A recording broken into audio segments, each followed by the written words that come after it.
മഴക്കാലവും തണുപ്പും ഒക്കെ ആയതുകൊണ്ടേ നമുക്ക് കറവ മെഷീൻ ഉപയോഗിക്കുന്നവർ ശ്രദ്ധിക്കേണ്ട ഒരു കാര്യം പറയാവേ. നമ്മുടെ കറവ മെഷീൻ്റെ പൈപ്പിൻ്റെ ഉള്ളിലൊക്കെ പാല് ഇരുന്നിട്ട് അത് നെയ്യായി മാറാനും പാല് കേടായ പോലെ സ്മെല്ല് വരാനുമൊക്കെ സാധ്യതകൾ കൂടുതലാണ്. അപ്പോൾ നമുക്ക് അതിനൊരു എളുപ്പവഴിയായിട്ട് അത് ഒഴിവാക്കാൻ വേണ്ടിയിട്ട് സാധാരണ നമുക്കറിയാം, നമ്മളത് കറവ ശേഷം ബ്രഷൊക്കെ ഉപയോഗിച്ച് നല്ല രീതിയിൽ കഴുകാറുണ്ട്. എന്നാൽ പോലും ബ്രഷൊക്കെ എത്താത്ത ഭാഗങ്ങൾ ഈ മെഷീൻ്റെ ഉള്ളിൽ ഉണ്ട്. അപ്പോൾ അത്തരം ഭാഗങ്ങളിലേക്കൊക്കെ കൃത്യമായിട്ട് ക്ലീൻ ചെയ്യാൻ വേണ്ടിയിട്ടുള്ള ഒരു വഴിയാണ് ഞാൻ ഈ കാണിക്കുന്നത്. ബക്കറ്റിൽ വെള്ളം പിടിച്ചിട്ട് ഇത്തരത്തിൽ കൃത്യമായ വെള്ളം വലിപ്പിക്കുകയാണെങ്കിൽ പാല് കടന്നുപോയ എല്ലാ വഴികൾ കൂടെയും ഈ വെള്ളം കടന്നു ചെല്ലുകയും പാലിൻ്റെ അംശം ഒരു 98% നമുക്ക് ഇത്തരത്തിൽ ക്ലീൻ ചെയ്ത് മാറ്റാൻ സാധിക്കും. നമ്മൾ മുന്നേ ഡീറ്റെയിൽഡ് ആയിട്ട് കറവ മെഷീൻ ക്ലീൻ ചെയ്യുന്ന വീഡിയോ ഒക്കെ നമ്മുടെ പേജിൽ അപ്ലോഡ് ചെയ്തിട്ടുണ്ട്. കാണാത്തവരൊന്ന് കണ്ടു നോക്കൂ. ഇവിടെ ഇപ്പം ഞാൻ ഈ ഒരു തണുപ്പ് കാലത്ത് അതൊന്ന് പെട്ടെന്നൊന്ന് ക്ലീൻ ചെയ്യാനുള്ള ഒരു എളുപ്പ വഴിയായിട്ട് മാത്രമേ ഇത് കാണിക്കുന്നുള്ളൂ. അപ്പോൾ ഇത്തരത്തിൽ ബക്കറ്റിൽ വെള്ളം പിടിച്ചിട്ട് 2 നേരവും കറവയ്ക്ക് ശേഷം ഇത്തരത്തിൽ വെള്ളം വലിപ്പിക്കുന്നത് നല്ലൊരു കാര്യമാണ്.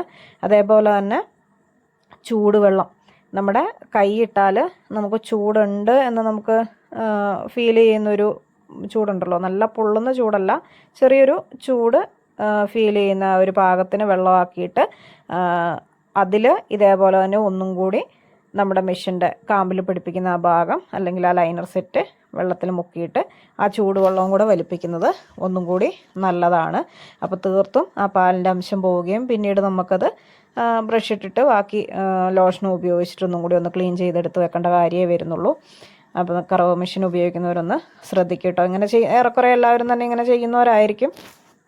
അപ്പോൾ എപ്പോഴും പ്രത്യേകിച്ച് ഈ മഴ സമയത്ത് നമ്മുടെ കറവ മെഷീനൊക്കെ ക്ലീൻ ചെയ്തില്ല എങ്കിൽ പാല് വേഗം കേടാകാനുള്ള സാധ്യതയും പാലിന് സ്മെല്ല് വരാനുള്ള സാധ്യതയും ഒക്കെ കൂടുതലാണ്. അപ്പോൾ അതുകൊണ്ട് പ്രത്യേകം ശ്രദ്ധിക്കുക. കറവ മെഷീൻ ഉപയോഗിക്കുന്നവർ 2 നേരവും കൃത്യമായി അത് ക്ലീൻ ചെയ്ത് വെക്കാൻ വേണ്ടിയിട്ട്. അപ്പോൾ നമ്മളിപ്പോൾ ഒരെണ്ണം ക്ലീൻ ചെയ്ത് കഴിഞ്ഞു. നമുക്കിനി അടുത്ത നമ്മുടെ കറവ മെഷീനും കൂടി ഇത് മാറ്റി വെച്ചിട്ട് നമുക്ക് കഴുകി വൃത്തിയാക്കാം. നമ്മൾ 2 നേരവും ഇതേപോലെ ചെയ്യാറുണ്ട്. പിന്നെ ചൂടുവെള്ളം ഉപയോഗിച്ച് കഴുകുന്നത് പൊതുവേ രാവിലെയാണ് കഴുകാറ്. വൈകുന്നേരത്തേക്ക് പകൽ ചില ദിവസം തെളിച്ചവും വെയിലും ഒക്കെ ഉള്ളതുകൊണ്ട് വൈകുന്നേരം അത്ര തണുപ്പ് ഫീൽ ചെയ്യില്ല. പൊതുവേ വയനാടിൻ്റെ ഒരു കാലാവസ്ഥയും മഴക്കാലത്തെ ഒരു തണുപ്പിൻ്റെ കാലാവസ്ഥയുള്ളതുകൊണ്ട് രാവിലെ പൊതുവേ തണുപ്പ് തന്നെയായിരിക്കും.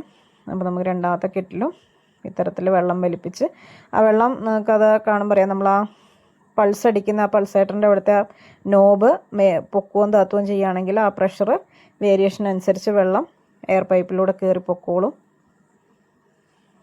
അപ്പോൾ നമുക്കങ്ങനെ ക്ലീൻ ചെയ്തെടുത്തിട്ട് നമ്മുടെ കറവ മെഷീൻ കൃത്യമായിട്ട് ഇതിലേക്ക് നമുക്ക് ചൂടുവെള്ളം ഒഴിച്ചു കൊടുക്കാം. അപ്പോൾ ചൂടുവെള്ളവും കൃത്യം ആ പാല് കടന്നു പോയ എല്ലാ ഭാഗങ്ങളിലൂടെയും പോയി അതിൻ്റെ ഉള്ളിലെ ലൈനറിൻ്റെ ഉള്ളിലൊക്കെ നല്ല ക്ലീനായിട്ട് നമുക്ക് പ്രത്യേകം ശ്രദ്ധിക്കുക. സോപ്പ് പൊടിയോ ഉപയോഗിച്ചിട്ട് കറവ മെഷീൻ കഴുകാൻ നിൽക്കരുത്. പാത്രം കഴുകുന്ന ലോഷൻ മാത്രമേ ഉപയോഗിക്കാൻ പാടുള്ളൂ. അതും കൂടെ ഒന്ന് ശ്രദ്ധിക്കുക കേട്ടോ.